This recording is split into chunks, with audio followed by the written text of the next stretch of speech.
मित्रांनो, ज्ञानदेवे रचिला पाया म्हणजे नेमकं काय केलं ज्ञानदेव महाराजांनी? किंवा नामातयाचा किंकर म्हणजे कशाचा? तर भागवत धर्म मंदिराचा. त्याने नेमकं काय काम केलं? आणि नंतर जनार्दन एकनाथ खांब दिला भागवत. म्हणजे एकनाथ महाराजांनी नेमकं कार्य केलं, काव्य केलं आणि त्यांचं ऋण आपण कशासाठी मानतो? आणि मग तुका झालासे कळस, असं तो अखेरचं चरण आहे. आता हे सगळं आपण एक प्रकारे पाहिलं. तुकाराम महाराजांचाही उल्लेख झाला याच्यापूर्वी. हा जो अभंग आहे हा मुळात तुकाराम गाथेत आहे. कदाचित हा अभंग तुकाराम महाराजांचाच आहे आणि याविषयी वारकरी संप्रदायाचे इतिहासकार डॉक्टर बहिरट किंवा बहिणाबाईंच्या नावावर हा अभंग सांगितला जातो. त्या बहिणाबाईंच्या गाथाकार किंवा त्यांचा चिकित्सक अभ्यास करणाऱ्या विदुषी यांनी हे सगळं पूर्वी मांडलेलं आहे. अभंग कोणाचा आहे हा प्रश्न नाही, पण ह्या अभंगामध्ये एक प्रकारे वारकरी संप्रदायाची जडणघडण ज्यांनी केली त्या मुख्य 4 व्यक्तींचा अतिशय उत्तम असा त्यांच्या कालानुसार, कार्यानुसार आणि महत्त्वानुसार उल्लेख आहे. मी हे अशासाठी म्हणतो की यातले जे तुकाराम महाराज आहेत की ज्यांच्याविषयी अत्यंत आदरभाव आपल्या मनात असतो, त्यांचा आणि नाथांचा काय संबंध आहे इथपासून मी आजच्या संवादाचा आरंभ करणार आहे. ब्राह्मणाचा पोर एक खेळिया भला, तेने जनबस खेळ कर केला रे, असा तुकाराम महाराजांचा एकनाथ महाराजांच्या विषयीचा उल्लेख आहे. आणि पुढं जनार्दन बसवंत करुनिया, तेने वैष्णवांचा मेळा मेळविला रे. ते फार महत्त्वाचं चरण आहे. एकनाथ महाराजांनी नेमकं काय केलं हे तुकाराम महाराजांना ठाऊक आहे आणि तुकाराम महाराजांनी तसा उल्लेख करणं हे अशासाठी महत्त्वाचं ठरतं की नाथ महाराजांच्या नंतर वारकरी संप्रदायामध्ये झालेले जे 3 महापुरुष आहेत, आता खरं म्हणजे तिन्ही ते वारकरी संप्रदायाचे आहेत असं मी म्हणणार नाही. 2 त्यातले वारकरी संप्रदायाचे आहेत आणि एक या प्रदेशात झालेला हिंदवी स्वराज्याचा निर्माता शिवाजी राजा आहे. ही सगळी मंडळी नाथांच्या नंतर लगेच उदयाला आलेली आहेत. त्यामुळे इथे जो जन खेळ कर केला आणि जनार्दन बसवंत केला, ज्यांनी जनार्दन पाहिला, ही सगळी तुकाराम महाराजांनी दिलेली मान्यता आहे. त्यात आणखी एक गोष्ट सांगितली पाहिजे की अवघं 66 वर्षांचं जीवन नाथ महाराजांच्या वाट्याला आलं आणि भावार्थ रामायण हाती असताना त्यांचे गुरु जनार्दन स्वामी यांचं निर्वाण झालं. ही 1597ची गोष्ट आहे. आणि त्यानंतर एकदम 2च वर्षात नाथांनी अखेरचा श्वास घेतला. आता इथे सुद्धा एक ध्यानात घेण्यासारखी गोष्ट अशी आहे की गूढ वाटावं असं त्यांचं हे जाणं आहे. कारण दिवसाचे सारे नित्यकर्म त्यांनी केले, पूजा अर्चा केली, गोदेच्या काठी वाळवंटात कीर्तन केलं आणि त्यानंतर लोकांना सांगून सवरून त्यांनी गोदेमध्ये जलसमाधी घेतली असं त्यांचे चरित्रकार लिहितात. आता ही एक वस्तुस्थिती ध्यानात घेतली की जी पंचविध कार्य त्यांनी हाती घेतली होती नाथांनी, ती कोणती? एक तर भागवताचं लेखन, दुसरी त्यांनी जी लोककाव्य रचना केली, भारुड रचना केली किंवा गाथेत विविध प्रकारची अभंगरवाणी लिहिली आणि मग भावार्थ रामायणाची रचना केली आणि शेवट महत्त्वाचं कार्य म्हणजे ज्ञानेश्वरांच्या संजीवन समाधीचा जीर्णोद्धार आणि मग ज्ञानेश्वरीचं पुनःसंपादन. आज जी आपण ज्ञानेश्वरी अभ्यासतो किंवा वारकरी संप्रदायात ज्याला मान्यता आहे ती नाथांनी प्रतिशुद्ध केलेली ज्ञानेश्वरी आहे. त्यांचं सर्वात महत्त्वाचं काम ठरतं. हे सगळं ध्यानात घेऊन तुकाराम महाराज त्यांचं वर्णन करतात. पण एक गोष्ट खरी आहे की नाथ महाराजांचं जाणं हे गूढ वाटावं असं आहे. काय दिसतं आपल्याला, एक खडतर अशा प्रतिकूल काळात राजकीय पारतंत्र्य असताना संस्कार वंचित, निष्क्रिय, दिशाहीन अवस्थेत असलेला समाज त्यांना दिसला आणि हाडाचा शिक्षक म्हणून त्याने आपलं जीवनच भागवत केलं आणि त्यांचं वाङ्मय एक प्रकारे रामायण सिद्ध झालं. आणि यातून आपल्याला पुढे तुकाराम महाराज, समर्थ रामदास आणि शिवाजी महाराज उभे राहिलेले दिसतील. मी तर असं म्हणेन की नाथांची पुण्याई मोठी की त्यांच्यानंतर जे पुढे काही शतकं लोकांना वंद्य ठरलेले आहेत असे 3 महापुरुष लगोलग झाले आणि मग या संबंध प्रदेशामध्ये एक विलक्षण असं स्वातंत्र्य आलं. एक प्रकारे जी 3 भय असतात समाजासमोर, एक म्हणजे धर्मभय, धर्ममार्तंडांचं कर्मकांड आणि त्याच्यातून निर्माण होणारं सामान्य माणसाच्या मनातलं भय. दुसरं म्हणजे ग्रामभय, पाटील, सावकार, गावाचे वतनदार, जमीनदार यांच्यापासून निर्माण होणारं भय. आणि तिसरं भय म्हणजे राजभय. त्या काळात सुलतान, सुभेदार आणि इथले लाचार असे क्षत्रिय, हे सगळं जे होतं ते मिळून एक राजभय तयार झालं होतं. ही तिन्ही प्रकारची भय लोकांना ग्रासत होती आणि त्याच्यातून बाहेर पडायला मदत नाथांच्या कार्यामुळे झालं आणि पुढं तुकाराम रामदासांच्या कार्यामुळेही हे घडू शकलं. आता आज हे सगळं पुन्हा एकदा अभ्यासत असताना काय स्थिती आहे हो आजची? आज अनाचार, भ्रष्टाचार हा शिष्टसंमत झालेला आहे. कोणी मनुष्य सहज भ्रष्टाचाराबद्दल बिनधक्कपणाने बोलत असतो. हे चालायचंच, असं व्हायचंच असं म्हणत असतो. तसंच दुष्टाचार, संकुचित प्रांतीयता आणि जातीद्वेष हे सुद्धा समाजामध्ये तीव्र आहेत. त्याची जाणीव शहाण्या माणसांनाही होते आणि सामान्यांनाही होते. दुसऱ्या बाजूनं पाहतो ज्यांच्या नोकऱ्या आहेत, जे अधिकारी आहेत कुठेतरी, त्या मंडळींना भरपूर पगार आहे, भरपूर सवलती आहेत आणि सामाजिक बांधिलकी शून्य आहे. मी शिक्षण क्षेत्रातला मनुष्य आहे, मला हे जाणवतं. माझ्या क्षेत्रात अशी खूप माणसं आहेत की त्यांना प्रचंड पगार आहेत, भरपूर सुट्या आहेत, भरपूर मोकळा वेळ आहे, पण सामाजिक कार्य करण्याची त्यांची वृत्ती ही अतिशय कमी आहे. आणि पुन्हा हे सगळं चालू असताना सार्वजनिक जीवनामध्ये ज्यांच्याकडे नेतृत्व आहेत ते आपण पाहतो तिथं चारित्र्य संपन्न माणसं, विद्वत्ता असलेली माणसं टिळकांच्यासारखी ही जवळजवळ दिसत नाहीत. आणि गांधीजींसारखी माणसं ज्यांनी सत्य आणि अहिंसा जगून दाखवली किंवा सत्याग्रहाची आंदोलनं केली, आचार्य विनोबा त्याच्यात घेता येते, अगदी जयप्रकाश सुद्धा घेता येते, अशी माणसं आज समाजात आहेत का? दिसत नाही. काय दिसतं तर समर्थ जी मंडळी आहेत ती अनाचारी आहेत आणि जे सज्जन आहेत ते अगतिक आहेत.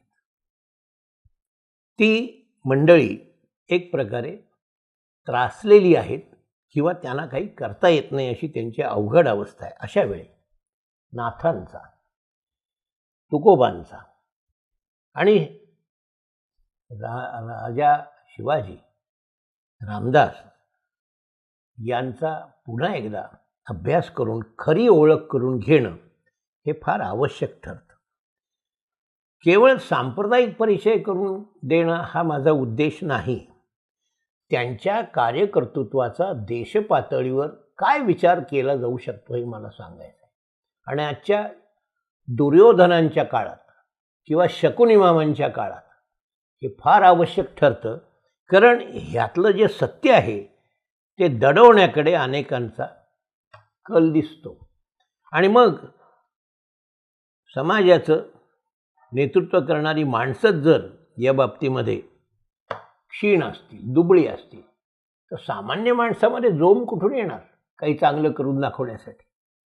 मी या ठिकाणी संत या शब्दाकडे येतो पुन्हा एकदा. संत म्हणजे शांत आणि निवांत असा नरनारायण. इंग्लिशमध्ये यासाठी सेंट शब्द हा वापरला जातो. आपण संतचं स्पेलिंग बघा आणि सेंटचं स्पेलिंग बघा. सेंट लिहिताना SAINT लिहितात.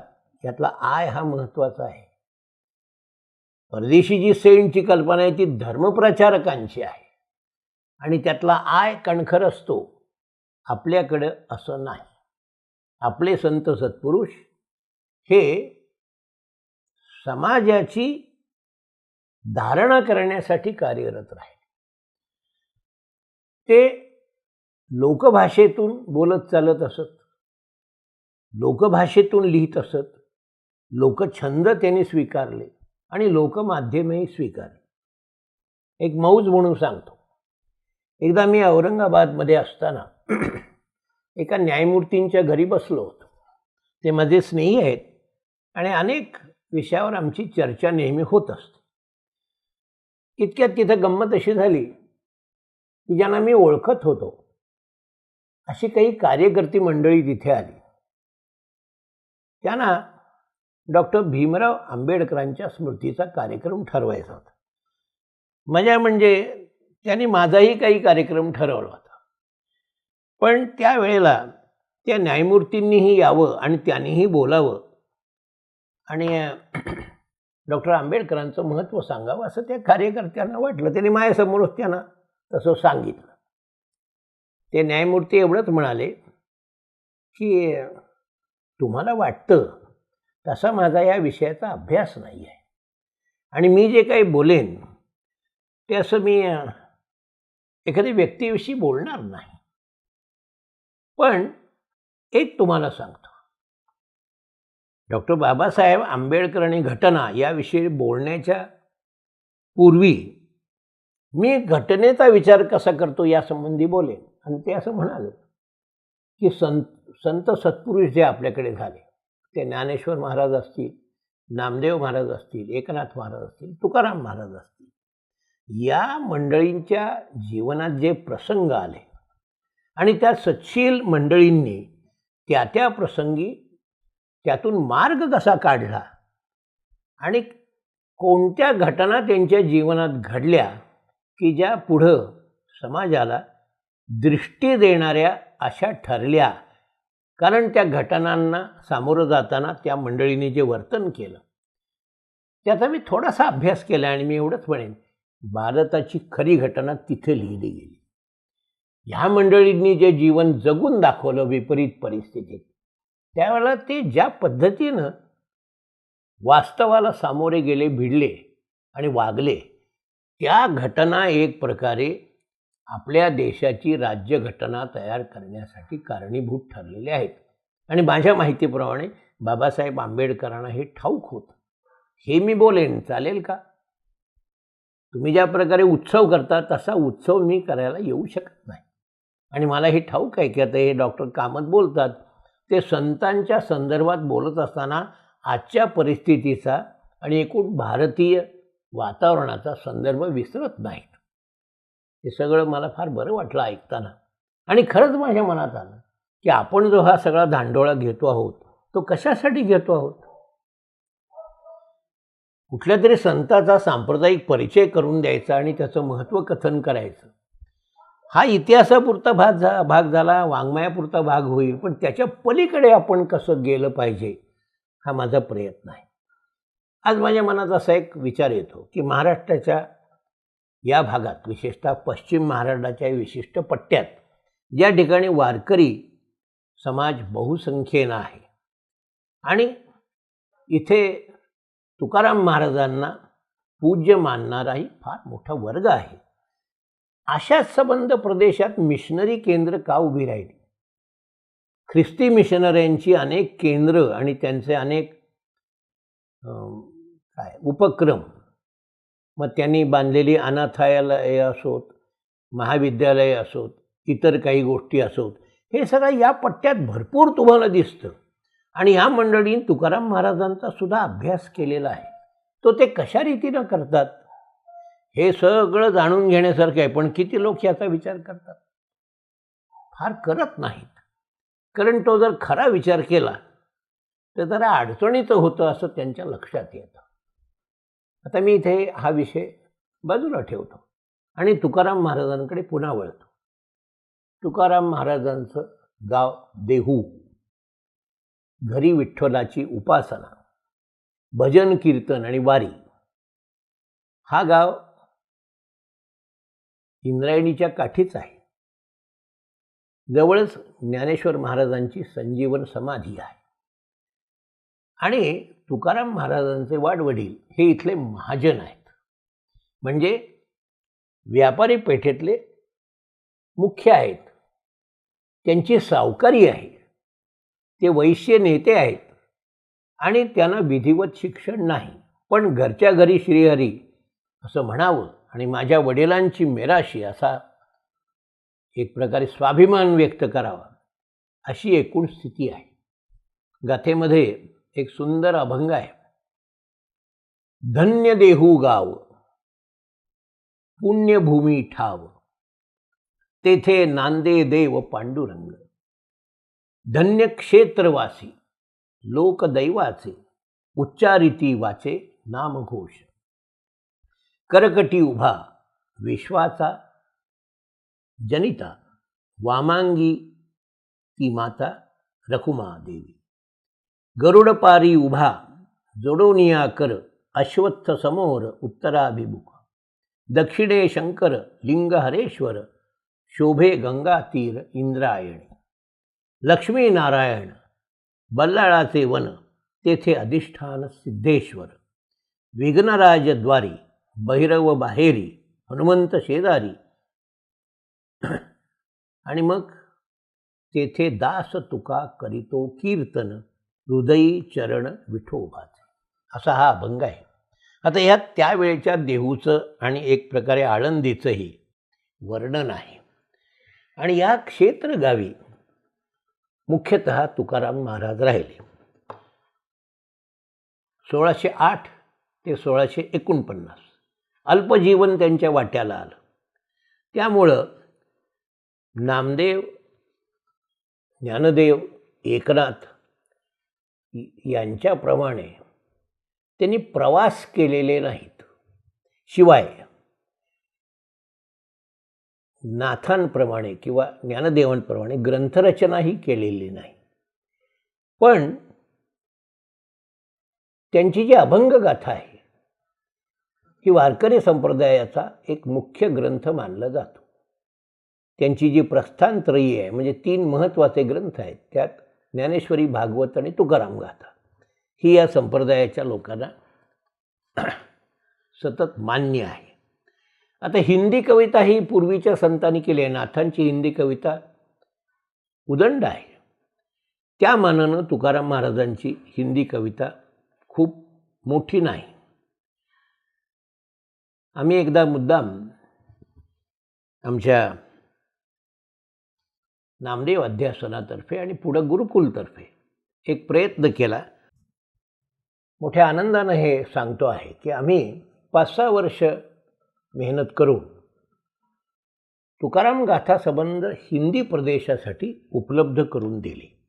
याच्यासाठी प्रचंड खर्च आला.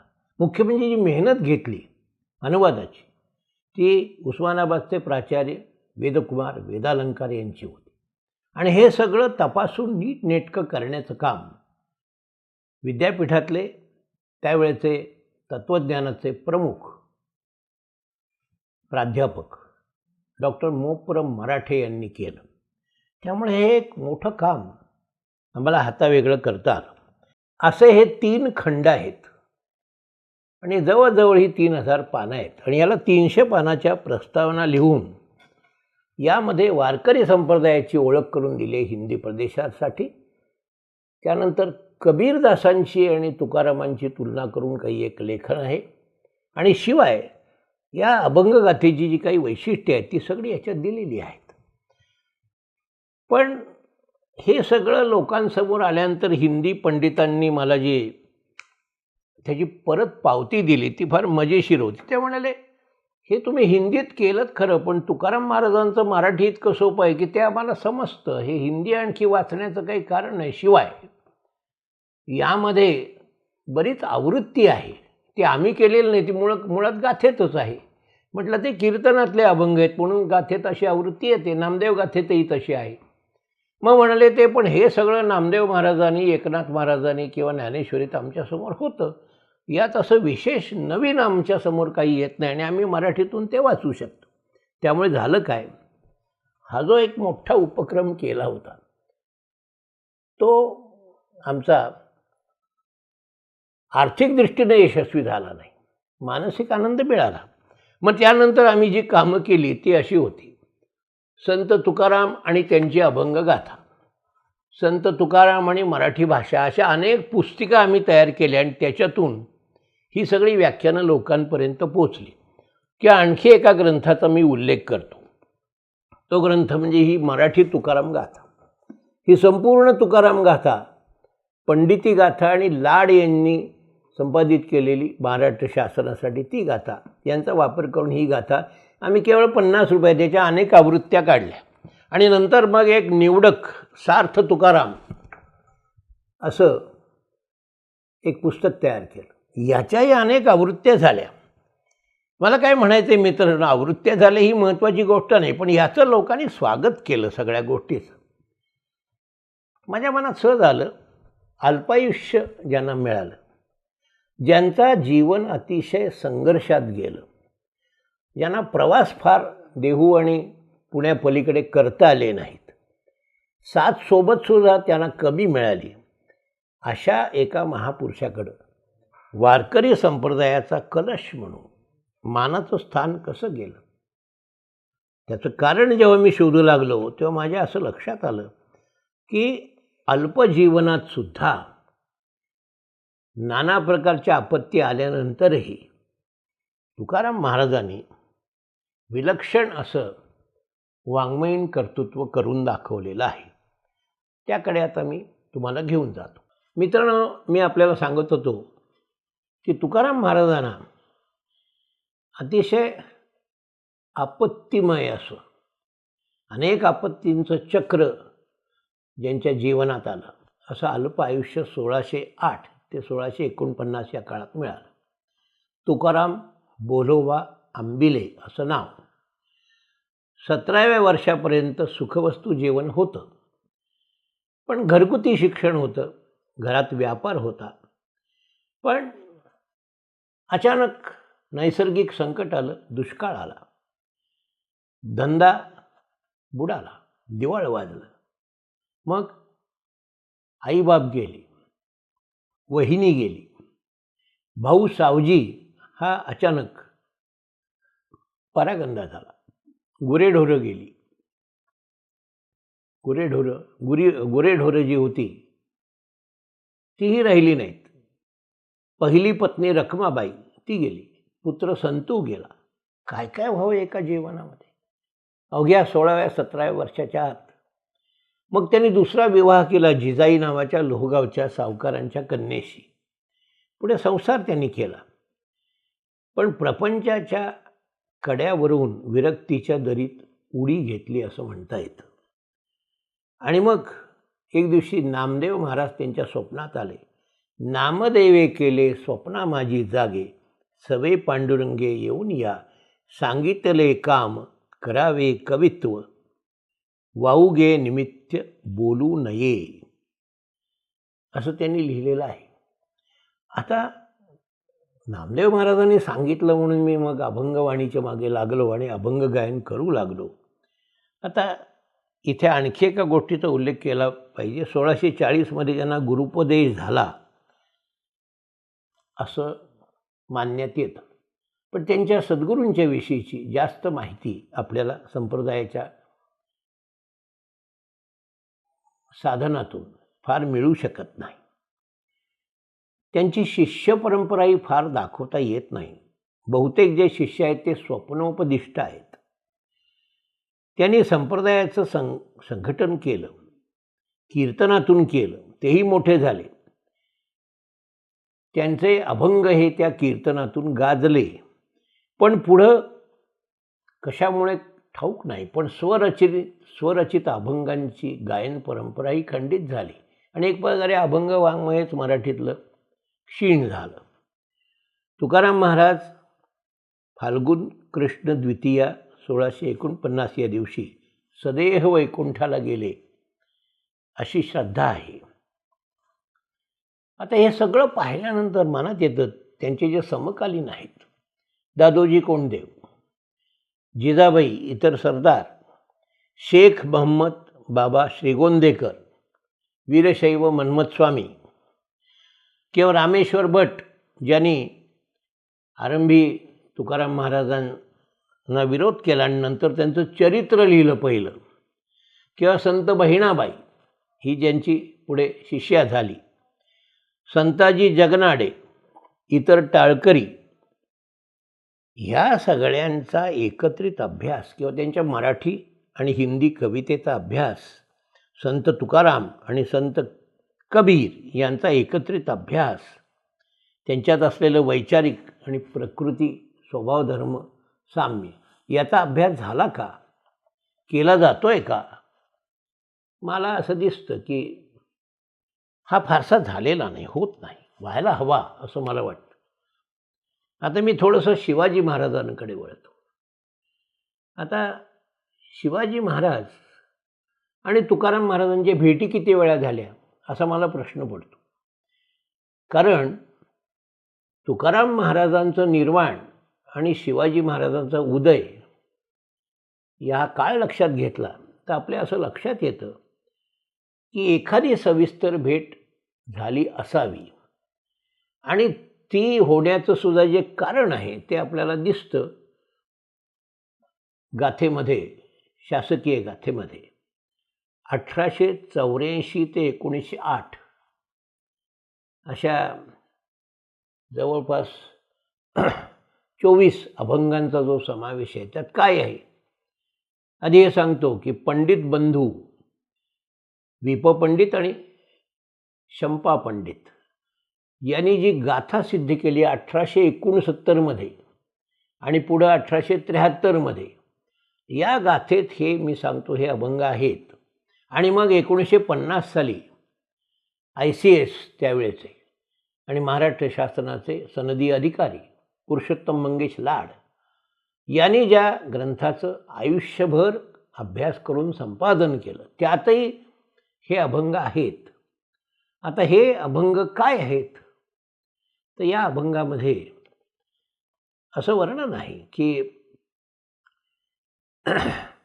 तुकाराम महाराजांना एकदा शिवाजी राजांकडून काही पाठवण्यात आलं. अब्दागिरी होत्या, धनदौलत होती आणि हे सगळं पाठवून तुम्ही हे स्वीकारा.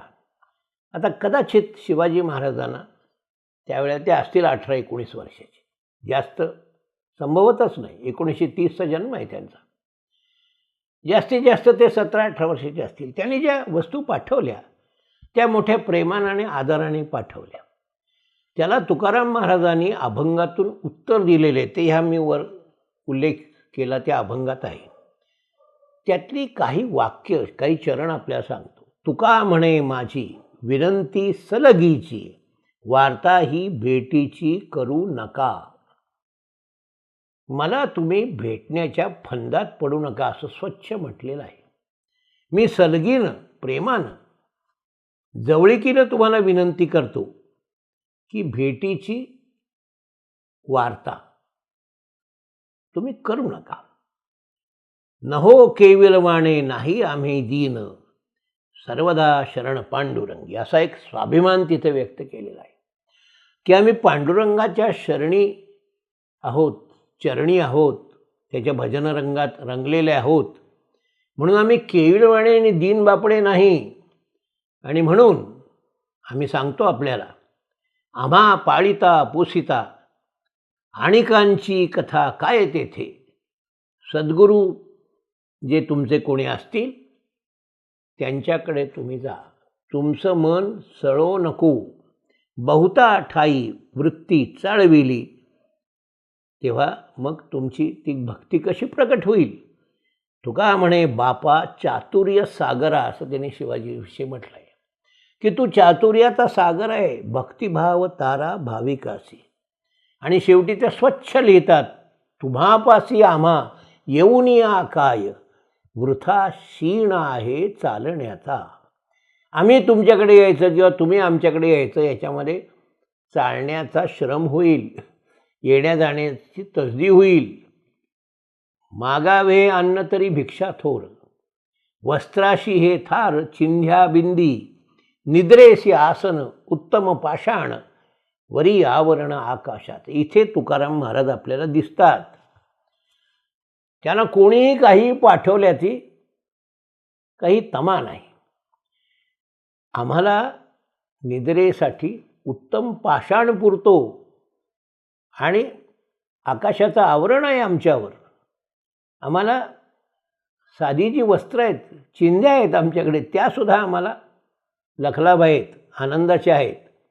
आणि भिक्षेवरचं आम्ही जे जगतो त्यात आम्ही सुखी आहोत.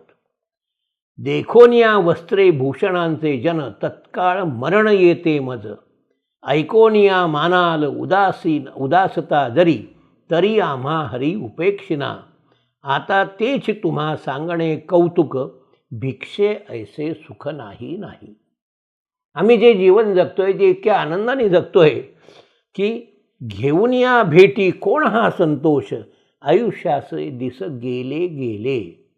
हा सुद्धा महत्त्वाचा उल्लेख आहे. आयुष्याचे दिस, आता आमचं आयुष्य सरत आलं तेव्हा काय करायच्यात हे भेटी आणि काय करायच्यात हा नजराणा. असे अभंग प्रक्षिप्त मानणारी मंडळी आहेत. पण तुम्ही किती प्रक्षिप्त मानणार, याच्यातून जो तुकाराम महाराजांचा स्वाभिमान दिसतो, जो एक साधेपणा दिसतो, किंवा जी एक निरीच्छ वृत्ती दिसते, आणि मग आनंदाचं जीवन हे भक्तीचं जीवन आहे असं जे म्हणणं दिसतं, ते तुम्हाला अन्यत्र फार दुर्लभ आहे. आता आपण गाथेकडे वळणार आहोत. त्यांचा एकमेव ग्रंथ आहे आपल्यासमोर, तो म्हणजे त्यांची अभंग गाथा. ही गाथा काय आहे याकडे आता आपल्याला वळायचं आहे. मित्रांनो, तुकाराम महाराजांची जी गाथा आज आपल्यासमोर आहे, एकूण साधारणपणे 4600 अभंग शंकर पांडुरंगी म्हणजे पंडित गाथेत आहेत. एवढेच जवळपास ग्रंथ शासकीय गाथेतही आहेत. आता या सगळ्या गाथेचं स्वरूप काय आहे? यात लौकिक आत्मचरित्राचे 177 अभंग आहेत. वैराग्य, हरिनामाची प्रेरणा, गुरु, लोकांनी केलेला छळ, अभंगांचं करावं लागलेलं दिव्य आणि वैकुंठ गमन या संबंधीचे 1300 अभंग आहेत.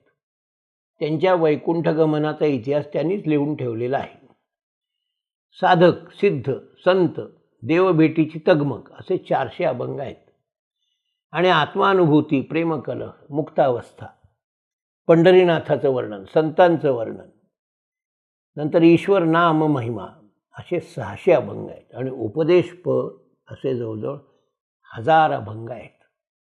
आयुष्यभर डॉक्टर पुरुषोत्तम मंगेश लाड यांनी तुकाराम चरित्राचा आणि तुकारामांच्या कार्याचा आणि अभंगांचा अभ्यास केला आणि शासनाला त्यांची गाथा प्रकाशित करता आली. हे दोघांचंही भाग्य मी मानतो.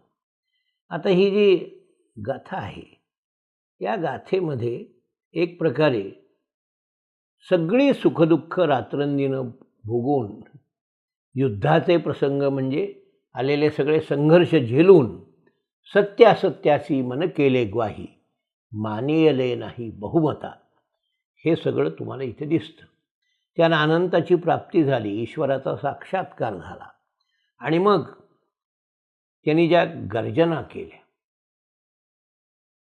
जे आत्मविश्वासपूर्वक असं लोकांसमोर काही वचनातून ठेवलं, त्यातलं एक एक वचन हे तुमच्या जीवनाला नवं वळण देणार आहे. शुद्ध बीजा पोटी फळे रसाळ गोमटी.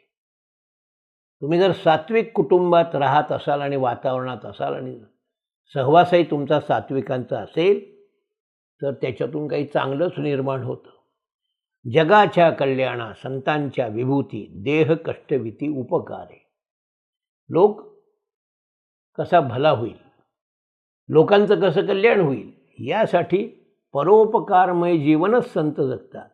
किंवा विष्णुमय जग वैष्णवांचा धर्म, भेदाभेद सारे अमंगळ, असं तुकाराम महाराज म्हणतात. आता हे जे सगळं आहे, इंग्लिशमध्ये हे वाक्य सतत सांगितलं जातं आणि निवेदिता आणि विवेकानंदांनी यावर भर दिला आहे. कॅरेक्टर इज स्पिरिच्युअलिटी म्हणजे काय, हे तुकाराम महाराजांच्या गाथेत आपल्याला दिसतं. त्यांची आपण हिंदी कविता बघितली. माझं भाग्य असं आहे की माझ्या एका विद्यार्थिनीनं, जी तुकाराम महाराजांच्या घराण्यातच तिचा विवाह झाला, तिथून तिनं तुकाराम महाराजांची हिंदी कविता जी तिथे उपलब्ध होती ती आणली आणि त्याच्यावर काही नामदेव अध्यासनात कार्य केलं आणि तिचा तो प्रबंध प्रकाशित झाला. किंवा मगाशी मी उल्लेख केला तसा प्राचार्य वेदालंकारांच्यामुळं संबंध तुकाराम महाराजांची ही गाथा हिंदीतून आणण्याचं मला भाग्य लाभलं. किंवा निवडक अभंगांचं निरूपण करून त्याच्यावर एक ग्रंथ तयार करण्याचीही मला बुद्धी झाली. ते माझं काम यशस्वी झालं. अनेक प्रकल्प, अनेक ज्ञानसत्र, अनेक संमेलनं आणि विस्तृत तुकाराम दर्शन हा ग्रंथसुद्धा मी तयार केला. त्याच्यात 50-60 लोकांचे लेख आहेत. दुर्दैवाने हे संकलन प्रकाशित होऊ शकलेलं नाही, पण कधीतरी ते होऊ शकेल. आजवर झालेला तुकाराम अभ्यास किंवा मालती पोथी ही मी शोधून काढली. मी गेलो होतो शांतिनिकेतनला आणि रवींद्रनाथ टागोरांच्या संग्रहामध्ये ते आहे. मालती पोथी म्हणजे ज्याच्यात तुकाराम महाराजांचे 16 अभंग आहेत. या 16 अभंगांचं सतत टागोर पठण करत असत. जर टागोर आणि तुकाराम असा आम्ही एक मोठा परिसंवादच केला. आता अशाच तऱ्हेनं नामदेव आणि तुकाराम महाराजांच्या अभंगातलं साम्य काय आहे याच्यावरही एक प्रकल्प केला. तोही प्रकाशित झालेला आहे. आणि अणुरणू या थोकडा तुका आकाशा एवढा म्हणजे काय, हे आम्ही त्यावेळी गेल्या 50 वर्षात हे दाखवून दिलेलं आहे आणि त्याचं फलित आज समोर आहे. आणि म्हणून अत्यंत तृप्त अशा वृत्तीनं या सगळ्या संतवाङ्मयाकडे पाहता येतं. आता या गाथेतले एक 5-6 अभंग मी आपल्यासमोर ठेवणार की ज्याच्यातून तुकाराम महाराजांचं नेमकं म्हणणं काय आणि ते कशासाठी अवतरले आणि त्यांनी काय केलं हे समजतं. हा अभंग पहा. आलो याची कारणासी, आम्ही वैकुंठवासी, आलो याची कारणासी, बोलिले जे ऋषी, साच भावे वर्तावया, सांडू संतांचे मार्ग, आडराने भरले जग, उच्छिष्टाचा भोग हा, भाग हा शेष, उरले ते ठेवू सेवू, अर्थे लोपली पुराणे, नाश केला शब्दज्ञाने, विषयी लोभी मना, साधन बुडविली, पिटू भक्तीचा डांगोरा, कळी काळासी दरारा, तुका म्हणे करा जय जयकार आनंदे. हा त्याने आपल्या येण्याचा, माणूस म्हणून जीवन जगण्याचा उद्देश सांगितला आहे. काय सांगितलं आहे तर आम्ही जे ऋषीमुनी बोलले, पंडित बोलले, ज्ञानवंत बोलले, काय बोलले, साच भावे वर्तावया. सत्वशील वृत्तीसाठी सगळ्यांनी सगळं म्हणणं मांडून आटापिटा केला. म्हणून संतांचे जे मार्ग आहेत ते हे आहेत, ते आम्ही झाडून स्वच्छ करू. इथे सांडू म्हटलं म्हणजे झाडू, ते स्वच्छ करू. आणि मग लोकांना जे लोक पुराणात बुडालेत, ज्याचा अर्थ नीट सांगता येत नाही अशा वाङ्मयात बुडालेत, आणि शब्दज्ञानाने ज्यांचा नाश केला आहे, ज्यांची मनं लोभी आहेत, विषय लंपट आहेत, त्यांनी साधनं बुडवलेली आहेत, मग ते आक्रमक असतील, त्यांनी बुडवली असतील कदाचित. म्हणून आम्ही पुन्हा एकदा भक्तीचा डांगोरा पिटू आणि आनंदानं भक्तीचा जय जयकार करीत कळी काळावर मात करू, अशी त्यांची धारणा आहे. आणि यासाठी ते सतत अभंग रचना करतात. आणि आत्मविश्वास काय आहे त्यांचा? जरा मुळीचा चिखरा हा आत्मविश्वास आहे. विश्वास तो देव म्हणून धरियेला भाव, जोडिली अक्षरे नवती बुद्धीची उत्तरे, नाही केली आटी. म्हणजे खटपट, काही आनंद मानदंभासाठी, मान मिळावा आणि आपला मोठेपणा सतत मिरवावा, यासाठी आम्ही हे केलेलं नाही. तुका म्हणे झरा आहे मुळीचा चिखरा. हा मूळचाच आमच्या मनाचा स्वभाव आहे आणि आम्ही सहज हे सगळं करतो. आणि मग काय करतो? सेवितो हा रस वाटितो अनेक. आम्ही भक्तिरस सेवन करतो आणि इतरांना वाटतो. घ्या रे होऊ नका रानभरी. रानभरी होऊ नका म्हणजे वणवण करू नका कुठे, हे घ्या, आम्ही देतोय, घ्या. काय घ्या? विटेवरी ज्याची पाऊले समान, तोची एक दानशूर दाता. आमच्या दृष्टीनं तो जो समचरण विठोबा आहे, पंढरीनाथ पांडुरंग पंढरपूरचा, तोच एक दानशूर दाता आहे. मनाचे संकल्प तो सिद्धीला नेऊ शकतो, जरी राहे बुद्धी याचे पायी. पण त्याच्या बुद्धी तुमची तर्क कठोर होण्यापेक्षा त्याच्या चरणी नम्रतेनं लीन झाली पाहिजे. तुका म्हणे मज धाडिले निरोपा, मार्ग हा सोपा सुखरूप. हाच खरा मार्ग आहे माणसाच्या जीवन यशस्वी करण्याचा. आणि यासाठी आम्हाला परमेश्वराने धाडलं आहे असं ते आत्मविश्वासाने म्हणतात.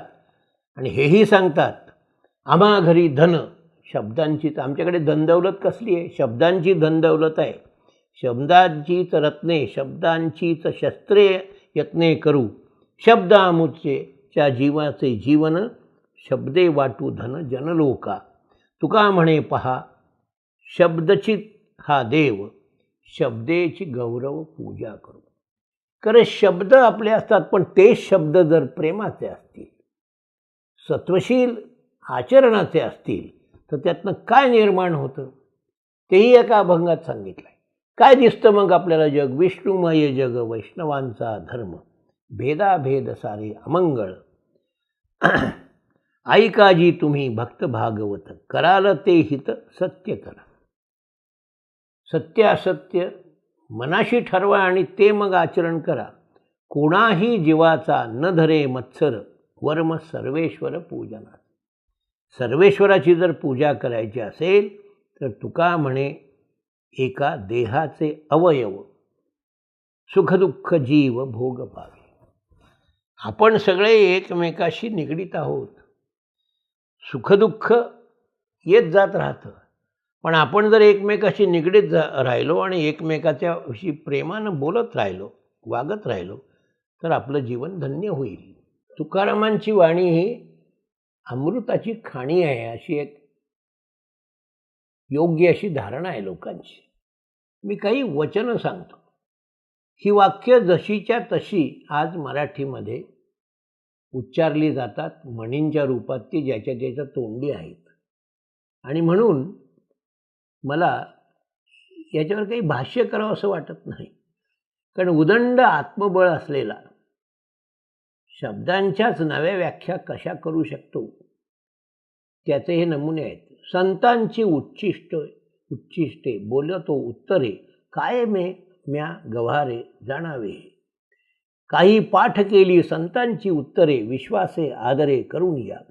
फोडेले भांडार धन्याचा हा माल, मितव हा माल भारवाही. तुका म्हणे तेच संत, सोशी जनाचे आघात. आपुल्या बळे नाही मी बोलत, तो विश्वंभर मज बोलवितो. इतका प्रखर आत्मविश्वास ठेवून ते काय म्हणतात, तर कोणी म्हणेल मी कवित्व करतो. नाही, करीतो कवित्व म्हणालं ते कोणी, अंतरीचे धावे स्वभावे भारी. हे खरं वाङ्मयाचं खरं रूप आहे. आवरिता परी आवरीना. अनावर होतं मला आणि मी सांगत राहतो. तुम्हाला ते माझं बोलणं वाटतं, ते माझं नाही आहे, ते परमेश्वराचं आहे. अनुभवे आले अंगा, ते या जगात देत असे. आणि म्हणून ते म्हणू शकले, वेदांचा तो अर्थ आमाचीच ठावा, येरानी व्हावा भार व्यर्थ. कारण आम्हाला ठाऊक आहे, दुःख बांधवडी हा संसार, सुखाचा ठाव कोठे नाही. सुख पाहता जवा पाडे, दुःख पर्वता एवढे. म्हणून ठेवले अनंते तैसेची राहावे, चित्ती असो द्यावे समाधान. वाहिल्या उद्वेग दुःखची केवळ, भोगणे ते फळ संचिताचे. आराध्य ते साध्य करिता सायास, कारण अभ्यास तुका म्हणे. कसला कशासाठी अभ्यास केला पाहिजे? असाध्य ते साध्य करण्यासाठी अभ्यास म्हणजे प्रयत्न केला पाहिजे. ओले भेदी खडकाचे अंग, अभ्यासासी सांग कार्यसिद्धी. मूळ जे असतं झाडाचं, वेलीचं, ते खडकाचं सुद्धा काळीज फोडू शकतं. आणि का तर त्याच्यात ओल असते, त्याच्यात जिद्द असते, आणि मग ते कार्यसिद्धी होते. यासाठी अभ्यास केला पाहिजे. प्रयत्न केला तर परमेश्वरसुद्धा आपल्याबरोबर असतो. आता इथे एक छान वाक्य आहे, इथं बघा. दया तिचे नाव, भूतांचे पाळण आणि निर्दालन कंटकांचे. हे खरं तुकाराम महाराजांचं रूप आहे. भले तरी देऊ कासेची लंगोटी, नाठाळांच्या माथी आणू काठी, किंवा माथा देऊ काठी. मऊ मेणाहुनी आम्ही विष्णुदास जरी असलो तरी जे नाठाळ आहेत, जे लोक कपटी आहेत, कारस्थानी आहेत, लबाड आहेत, त्यांना ठोकल्याशिवाय आम्ही राहत नाही. भिक्षापात्र अवलंबिणे जळो जिणे. आम्ही भिक्षापात्र घेऊन कुठे काही मागायला जात नाही. दया क्षमा शांती तिथे देवाची वस्ती. ही आमची साधनं आहेत. आणि म्हणून तुका म्हणे पाहिजे अंकुश, नित्य नवा दिस जागृतीचा.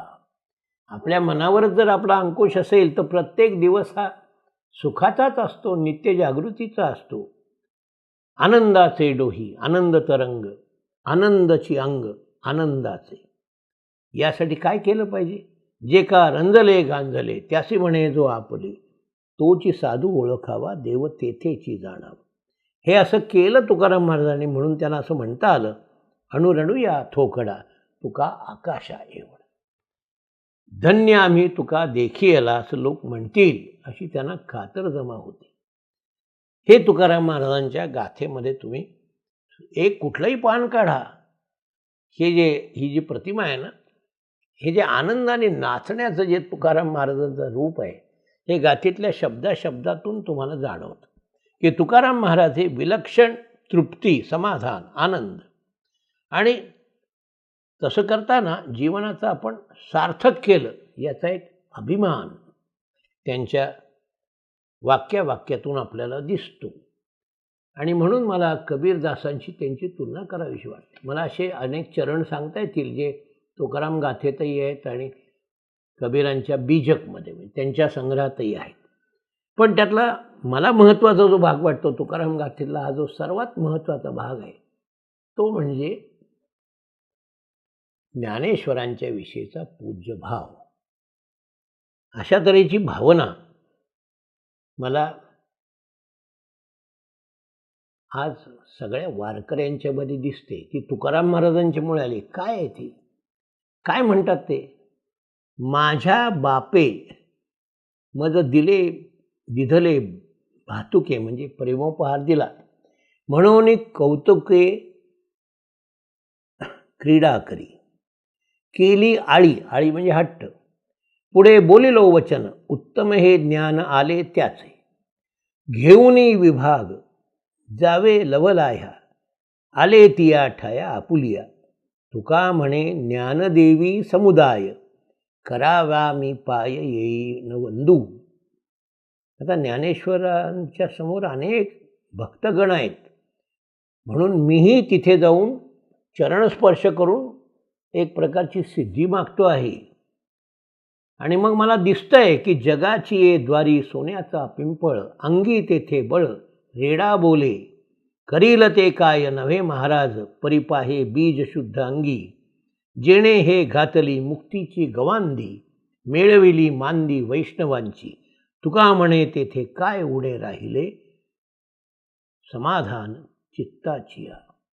मी अत्यंत तृप्त आहे, कारण माझ्यासमोर ज्ञानेश्वरी आहे आणि ज्ञानेश्वर महाराज आहेत.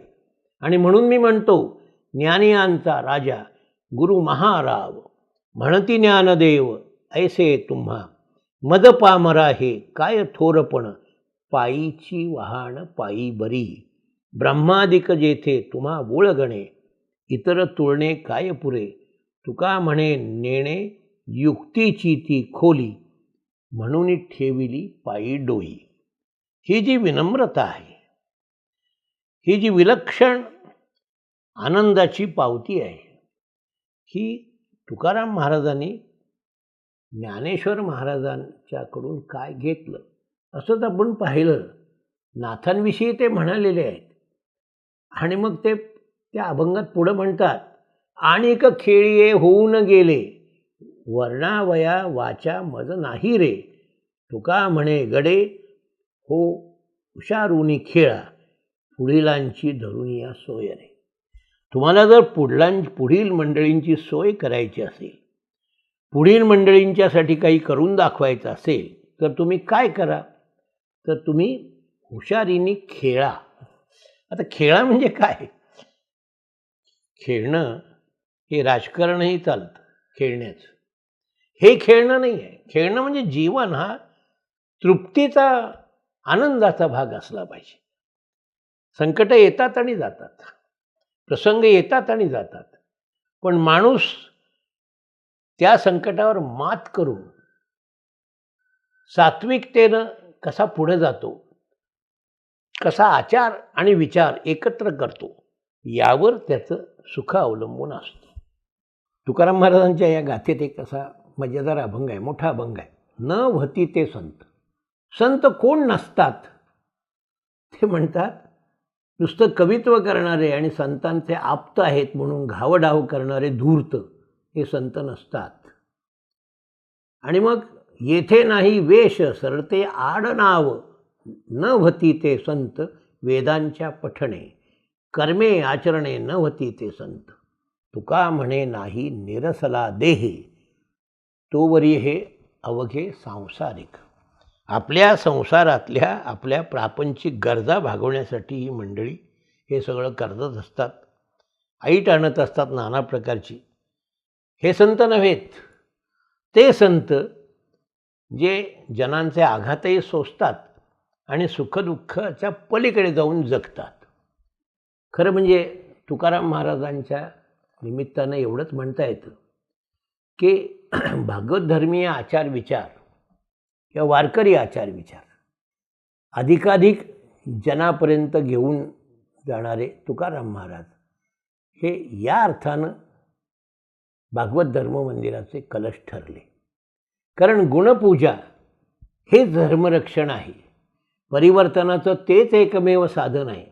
आणि यासाठी भक्ती ही जीवनात नीती म्हणून यावी. आत्मसन्मान, स्वाभिमान, आत्मविश्वास बहुजनात यावा, आपल्यातही तो राहावा कायम. म्हणून भक्तिश्रद्धेला, धर्मश्रद्धेला ज्ञानाची, अनुभवाची आणि शुद्ध विचारांची जोड देणं आवश्यक आहे. ते त्यांनी केलं. आजची जी मराठी आहे ती सर्व संतांची ऋणी आहे, पण त्यातल्या त्यात ती एकनाथ, तुकाराम आणि रामदासांची अधिक ऋणी आहे. आचार्य अत्रे असं म्हणत असत की ज्याच्या घरी नाही तुकारामाची गाथा, मी त्यांचे शब्द सांगत नाही, त्याच्या पार्श्वभागावर मारा चार लाथा. तुकारामांची गाथा हे मराठी माणसाच्या जीवनाचा अभिन्न अंग आहे. तुमची भाषा, साहित्य, संस्कृती इथे पाहता येते. डॉक्टर बाबासाहेब आंबेडकर हे 3 महात्मे मानत असत. एक करुणासागर भगवान बुद्ध, दुसरे विचारसागर महात्मा कबीर आणि क्रियाशूर सुधारक महात्मा फुले. आता यात तुकाराम अनुस्यूत आहेत असं मला वाटतं. त्यांनी कबीरांचं नाव घेतलं आहे, फुल्यांचं नाव घेतलं आहे आणि बुद्धाचं घेतलं आहे. पण इथे तुकाराम अनुस्यूत आहेत असं मला वाटतं. आधी कबीराचा आणि नामदेवांचा परखड विचार, त्यांच्या अलौकिक भक्तीच्या अनुभूती या जर एकत्र अभ्यासल्या आणि कबीराने जो घालून दिला तो प्रेममार्ग हा पाहिला तर तुकोबांचा जो जनजागरणाचा विचार आहे आणि मग त्यांनी जे लोकांना गुणपूजेचं महत्त्व सांगितलं, हे का सांगितलं हे समजतं. मी आता या माझ्या संवादाचा समारोप करताना महात्मा गांधींशी संबंधित एक वस्तुस्थिती सांगणार आहे. 1924 साली यंग इंडियामधून गांधीजींनी 7 पातकं सांगितली होती. 7 सामाजिक अन्याय किंवा पापं सांगितली होती आणि ती वर्ध्याला जे सेवाग्राम आश्रमात गांधी कुटी आहे तिथे एका पाटीवरती कोरलेली आहेत. काय आहेत ती 7 पातकं? तत्वविहीन राजकारण, श्रमविहीन संपत्ती, नीतिविहीन व्यापार, चारित्र्यविहीन शिक्षण, सत्सत विवेकविहीन विलास, मानवताविहीन विज्ञान आणि त्यागविहीन पूजा.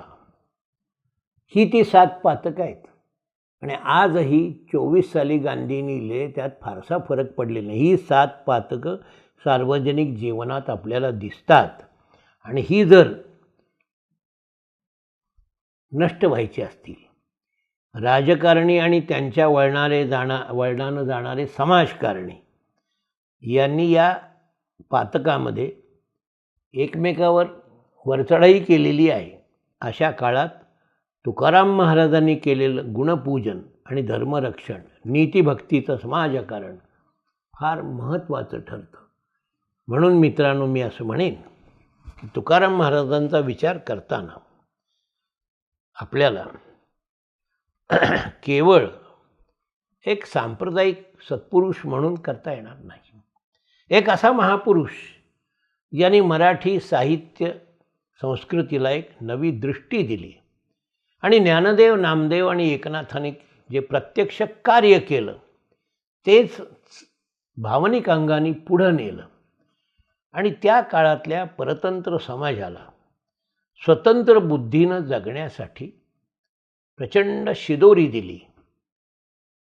त्या तुकाराम महाराजांना आठवत असताना आपण कबीरदासांचा या जर विसर पडू दिला नाही तर एकाच वेळी उत्तर भारतात आणि महाराष्ट्रात जी जनक्रांती झाली आणि सर्वसामान्यातून नेतृत्व उदयाला आलं आणि त्यांनी पारतंत्र्याचा प्रतिकार केला, ती सगळी शक्ती का आली हे नीट समजू शकतं. मित्रांनो, महाराष्ट्राला जशी संत परंपरा आहे तशी संत कवयित्रींचीही परंपरा आहे. विशेषतः ज्ञानदेव भगिनी मुक्ताबाई, नामदेवांची शिष्या जनाबाई आणि नंतर तुकाराम महाराजांच्या काळातल्या बहिणाबाई, या 3 त्यातल्या ठळक आहेत. इतर अनेक आहेत.